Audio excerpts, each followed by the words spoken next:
యుద్ధ విమానాలు గాల్లోకి ఎగరలేదు, బాంబుల వర్షం కురిపించలేదు, సైనికులు యుద్ధ క్షేత్రంలోకి రాలేదు, తుపాకుల నుంచి బుల్లెట్ల వర్షం కురిపించలేదు. కానీ యుద్ధం జరిగింది. ఉగ్రవాదుల ప్రాణాలు పోయాయి. ఇది సరికొత్త యుద్ధం, సాంకేతిక సమరం. ఇంతవరకు హ్యాకింగ్ చేయడం, ప్రభుత్వ వ్యవస్థలను స్తంభింపచేయడం వంటి టెక్నిక్ల వార్లు చూశాం. అయితే ఇప్పుడు అదే టెక్నాలజీతో ప్రత్యర్థుల చేతుల్లో ఉన్న వస్తువులను పేల్చే యుద్ధ తంత్రం వచ్చేసింది. ఇది శాంపిల్ మాత్రమే, ఇంకా ఉంది. అంటే ముందు ముందు ఇలాంటి యుద్ధాలే మనం చూడబోతున్నామా?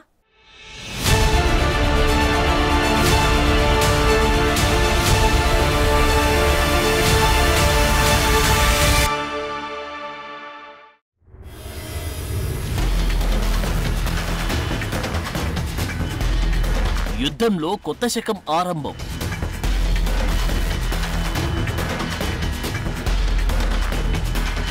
శత్రువుపై సరికొత్త ఆయుధ ప్రయోగం.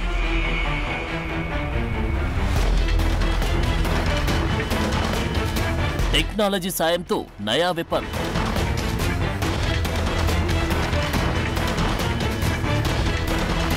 భవిష్యత్తులో మరింత భయానక సమరం.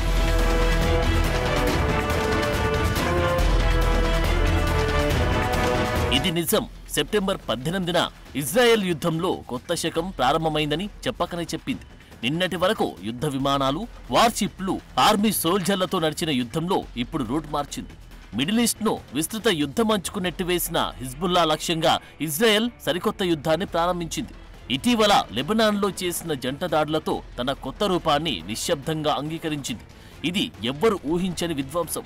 సెప్టెంబర్ 17న లెబనాన్లోని హిజ్బుల్లా తీవ్రవాదులు వాడుతున్న పేజర్లే బాంబులుగా మారాయి. టెక్స్ట్ మెసేజ్ల కోసం వాడే ఈ యంత్రం చేతుల్లోనూ, జేబుల్లోనూ, టేబుల్ పైనో ఎక్కడుంటే అక్కడ పేలిపోయి ప్రాణాలు తీశాయి. ఒకటి కాదు, రెండు కాదు, లెబనాన్ వ్యాప్తంగా వేల సంఖ్యలో పేజర్లు పేలిపోవడం ప్రపంచాన్ని ఉలిక్కిపడేలా చేసింది.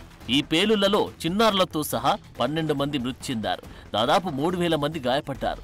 ఇది ఎలా జరిగిందో అర్థం చేసుకుని తేరుకునేలోపే లెబనాన్, బీరుట్తో పాటు దక్షిణ లెబనాన్లో వాకీటాకీలు కూడా పేలడం ప్రారంభించాయి. సెప్టెంబర్ 18న జరిగిన వాకీటాకీ పేలుళ్లలో 20 మంది మృతి చెందగా దాదాపు 500 మంది గాయపడ్డారు.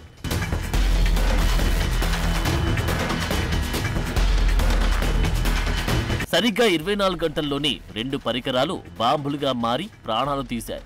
ఇవి రోజు మనం వాడుతున్న సెల్ ఫోన్ల వంటివే. పేజర్లు మెసేజ్ల కోసం మాత్రమే వాడితే ఇన్స్టెంట్ వాయిస్ కమాండ్ల కోసం వాకీటాకీలు వాడతారు. అయితే ఇలాంటి అనూహ్య దాడులకు ఇజ్రాయెలే కారణమని లెబనాన్లోని హిజ్బుల్లాతో పాటు ఇరాన్ కూడా నిప్పులు చెరుగుతుంటే ఇజ్రాయెల్ మాత్రం ఎప్పటిలాగే మౌనంగా ఉంది. దీనికి కారణం మేమని గాని, మేము కాదు అని గాని ఇజ్రాయెల్ ఇంతవరకు చెప్పనేలేదు. సెప్టెంబర్ 17 నాటి పేజర్ పేలుళ్లపై వ్యాఖ్యానించడానికి ఇజ్రాయెల్ రక్షణ మంత్రి యోవ్ గాలంట్ నిరాకరించిన తర్వాత 24 గంటల్లో అంటే సెప్టెంబర్ 18న ఉత్తర ఇజ్రాయెల్లోని రామత్ డేవిడ్ వైమానిక దళ స్థావరాన్ని సందర్శించారు గాలంట్. అప్పుడు గాని ఈ దాడులకు సంబంధించి నోరు విప్పారు. అందులోనూ చాలా స్ట్రాటజిక్ గా మాట్లాడారు. మేము ఈ యుద్ధంలో కొత్త శకం ప్రారంభంలో ఉన్నాం. కాలానికి తగ్గట్లు మనల్ని మనం తయారు చేసుకోవాలని ఇజ్రాయెల్ రక్షణ మంత్రి గాలంట్ అన్నారు. ఇజ్రాయెల్ డిఫెన్స్ ఫోర్సెస్ అద్భుతమైన విజయాలను ప్రశంసిస్తూ దేశ భద్రతా ఏజెన్సీ షిన్బెట్తో పాటు దాని గూఢాచార సంస్థ మొసాద్తో కలిసి ఇజ్రాయెల్ దిగ్విజయం సాధిస్తుందని ధీమా వ్యక్తం చేశారు. అయితే ఈ మాటలను బట్టి లెబనాన్లో జరిగిన ఘటనలకు ఇజ్రాయెల్ కారణమని స్పష్టంగానే తెలుస్తోంది.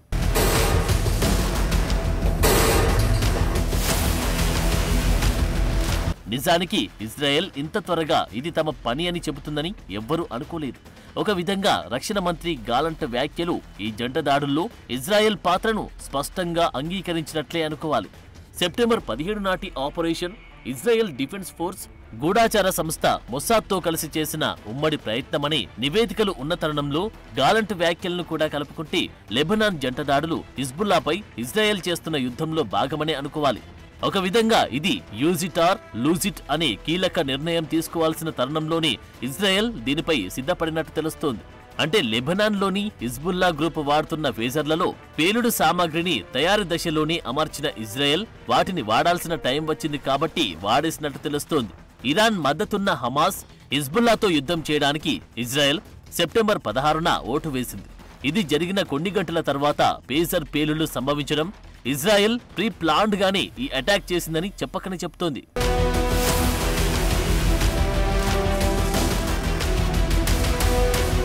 హిజ్బుల్లా ఇజ్రాయెల్ మధ్య దాదాపు 1 సంవత్సరం పాటు నడిచిన సంఘర్షణల తర్వాత దక్షిణ లెబనాన్, ఉత్తర ఇజ్రాయెల్లో 10,000 మంది ప్రజలు వేరే ప్రాంతాలకు వెళ్లిపోయారు.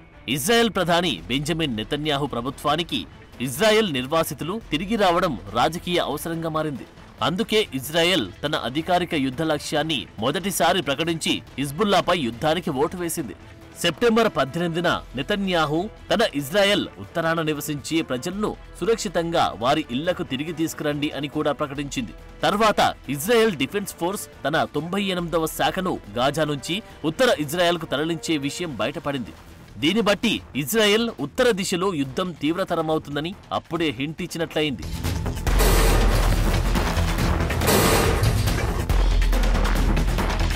ఇక సెప్టెంబర్ 18న లెబనాన్లో దేశవ్యాప్తంగా వాకీటాకీలు పేరడంతో ఇజ్రాయెల్ ప్రీ ప్లాన్డ్ యుద్ధతంత్రం అర్థమైంది. సెప్టెంబర్ 18న దాదాపు సాయంత్రం అవుతున్న తరుణంలో వాకీటాకీలు పేలడం ప్రారంభించినట్టు తెలుస్తోంది.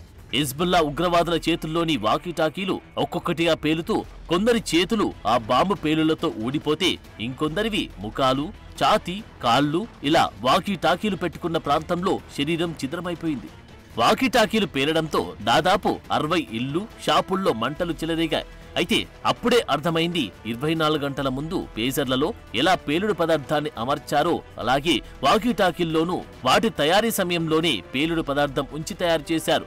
ఆయా కంపెనీల నుండి ఈ పరికరాలను గంపగుత్తుగా కొనుగోలు చేసిన హిజ్బుల్లా సంస్థలు వీటిని గుర్తించలేకపోవడం వల్ల ఎలాంటి ప్రత్యక్ష దాడులు లేకుండానే ఇజ్రాయెల్ శత్రువులకు చెమటలు పట్టించింది.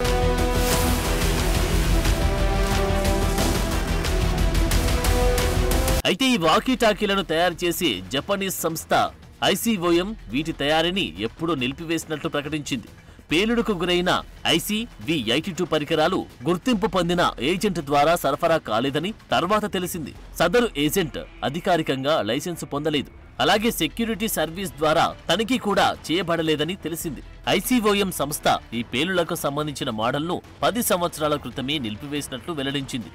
దీన్ని బట్టి హిజ్బుల్లా వాడుతున్న ICV-82 పరికరాలన్నీ నకిలీవని తేలింది. అయితే అవి నకిలీవా లేదంటే కంపెనీ ద్వారా అప్పట్లోనే రవాణా చేయబడినవా అనేది గుర్తించలేకపోయామని ఐసీఓఎం సంస్థ పేర్కొంది. పేసర్ల విషయంలోనే అంత జరిగితే తైవాన్కు చెందిన గోల్డ్ అపోలో తన బ్రాండ్ పేరుతో వచ్చిన పేసర్లను తాము తయారు చేయలేదని, బుడాపెస్ట్ నమోదిత పంపిణీదారుకు చెందిన కంపెనీకి తమ బ్రాండ్తో పేసర్లు తయారు చేయడానికి అనుమతించామని, బహుశా పేలుడుకు గురైన పేసర్లు అక్కడి నుంచి వచ్చి ఉండొచ్చని ప్రకటించింది. అయితే హంగేరియన్ అధికారులు గోల్డ్ అపోలో వ్యాఖ్యలను ఖండించారు. BSE కన్సల్టింగ్ సంస్థకు తయారీ సైట్లు లేవని, ఇది కేవలం బిజినెస్ బ్రోకర్ గానే ఉందని అన్నారు.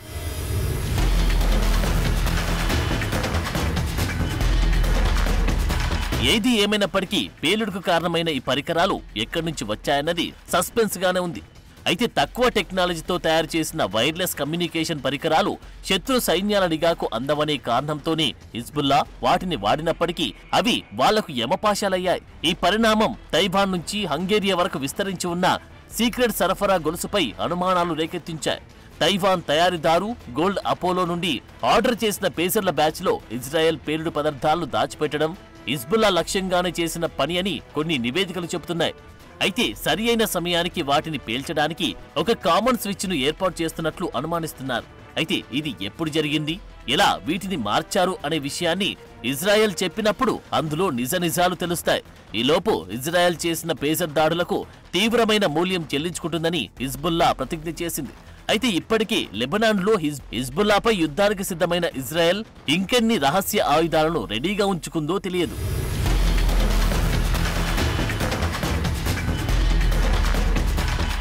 ఈ మధ్యలో లెబనాన్లో జరిగిన హననంపై United Nations human rights chief Volker Turk కీలక వ్యాఖ్యలు చేశారు. పేసర్ దాడులు అంతర్జాతీయ మానవతా చట్టాన్ని ఉల్లంఘించాయని అన్నారు. బూబీ ట్రాప్లను ఉపయోగించడాన్ని అంతర్జాతీయ సమాజం నిషేధించిన విషయాన్ని గుర్తుకు చేశారు. పౌరులు ఆకర్షితులయ్యే వస్తువుల్లో లేదంటే సాధారణ పౌర జీవితంలో రోజువారీ ఉపయోగించే వస్తువుల్లో మోసపూరితంగా ఇలాంటి పేలుడు పదార్థాలు ఉంచడం అంతర్జాతీయ చట్టాలకు విరుద్ధమని తేల్చారు. దీనిపై స్వతంత్రంగా లోతైన పారదర్శక విచారణ జరిపించాల్సిందిగా కోరారు. ఐక్యరాజ్య సమితి సెక్రటరీ జనరల్ ఆంటోనియో గుటెరస్ కూడా ఈ పరిణామాన్ని వ్యతిరేకించారు. ఇరు దేశాలు ఈ పరిస్థితిని మరింత తీవ్రతరం కాకుండా నిరోధించాలని కోరారు. ఇలా టెక్ పరికరాలను పేలిపోయేలా చేయడంలోనూ లాజిక్ ఒక పెద్ద సైనిక చర్యకు ముందస్తు సూచన అని యుఎన్ చీఫ్ వెల్లడించారు.